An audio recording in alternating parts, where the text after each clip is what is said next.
Hey everyone, Mike Novak from the Novak Team over at eXp Realty. Today, I've got my good friend Chuck Weinberg. Charles, good to see you. And Chuck.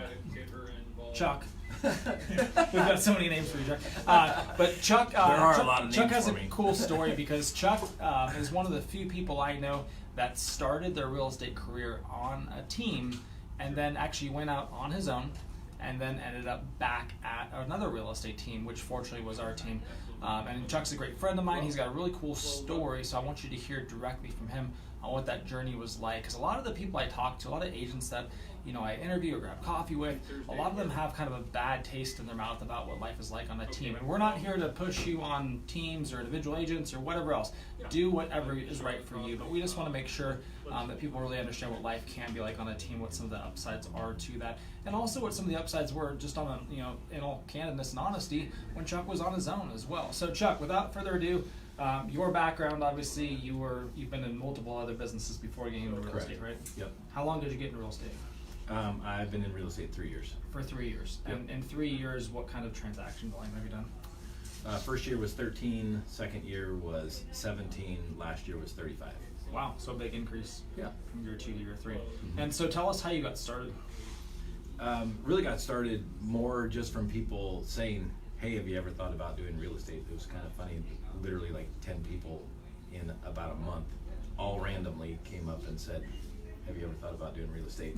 Right. So I'm like, I know something about houses, so maybe. Gotcha. And you haven't really bounced around much. You've taken a really long time in certain careers that you've chosen. Like you worked at Les Schwab for how many years? Almost 20. Almost 20 years. Yep. And then Yep. you owned your own granite business for a long period of For time another as well. 10, yep. And so real estate's kind of like your third and hopefully final career. Correct. Gotcha. What did you learn in those other careers that you use in real estate? Well, real estate really is about people, and so whether with cars at Les Schwab, we would tell our employees, listen, you're working on your probably these clients' second most valuable possession, and in real estate, it's their first generally. Yeah. So it's customer service, it's dealing with client issues and expectations. So lots of similarities for sure. Gotcha. Yeah. Okay. And then you decided to get into real estate.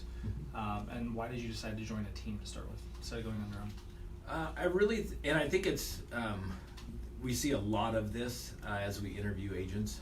But for me, it was just I didn't really know anything about real estate as far as sales, and so I thought it would be good to get on a team and get some traction. Have somebody next to me explaining things and those type of things. Gotcha. And so when you went on that team, was your intent to be there for a period of time and then go out on your own? Was that kind of always your vision, or was that something Nope. just developed? Yeah, no, I intended to be there a long time. As you said, I stay places, and so my real goal was to stay there a long time and to figure out some way to contribute back and be in leadership and those kinds of things. Gotcha. Okay. And so that didn't work out. You ended up going out on your own. Was there without going into too much detail, is there something that just said, hey, it's time to go on my own, or? Yeah, I mean, it just didn't seem like there was tons of, when I think of a team, I think of kind of how we are. I mean, we're more of a tight-knit herd, and we go through the good and the hard at the same time all together, where in that team it just felt like I was sort of a lot of times by myself, or there was only one or two other people there. Gotcha. That makes sense. And so then ultimately you decided, hey, it's time to just go on my own, or what was your thought process like? Yeah, so figured I'd hop out on my own, and in that 6 months or so that I was not on the team, as you know, I did the flip. So Right. I spent about 4.5 months actually physically doing the flip. And a flip for all of our Facebook friends, Chuck partnered with somebody, bought a house, updated the house completely, and then flipped it for a profit. Correct. Right? That's always the goal. Yeah. Doesn't always happen. The profit being the key part of that. Yeah. Okay, so Yeah. when you did a flip, and this is something I think that a lot of people, especially real estate agents, should be thinking about, did it sidetrack your real estate business at all? Oh, for sure. I mean, even though I had, that October, I had 6 deals pending at one time. Yeah. Which for a lot of people, our average broker in our MLS doesn't even do 6 in a year. So Right. pretty fantastic. But then when you stop prospecting, for most agents, that means that you're going to end up like with a pretty low pipe. Yeah. Did that have a big impact on you like 6 months later? Yes. Yeah. Gotcha. Okay. And you said it would. Well, obviously I believe in focus, and I think that if you're an agent and you want to be a successful agent, it's important to limit your involvement in side projects. Like, yes, there's natural synergies with flips and buy and holds, Right. and even EXP stuff. But at the end of the day, the main thing is the main thing, which is real estate sales. Correct. That's why I shared that with you. But yeah, you came back strong, obviously, and it didn't affect you that much because you doubled your Right. transactions from one year Yeah. to the next. So Chuck and I met at our other office when we were at Keller Williams, and I just noticed him walking by one day, and he was the best dressed guy I'd ever seen in my life. So I was like, wow, I got to talk to that guy. And I got a T-shirt on today. Yep, and Chuck's got a salmon colored T-shirt on today. But so we ended up talking and connecting, and Chuck started showing houses for me, my clients, and naturally just kind of had a good connection. So we approached Chuck when he was on his own and just asked him if he would ever consider joining our team. Do you want to share that story? Just kind of what your process was too. Yeah, again, I wasn't thinking about, when I joined real estate, I wasn't thinking about getting on a team and then quickly leaving, and then I wasn't thinking about not being on a team again, or not really even, I really didn't think that much about going off on my own. I just figured, hey, I can do this. But then as time went on, I just kept thinking, I'm sort of like Rachel, I'm a herd animal. I like being around people, and I get energized being around people, and so it was just a natural fit for me to come onto the team. Gotcha. Well, we're glad you're here.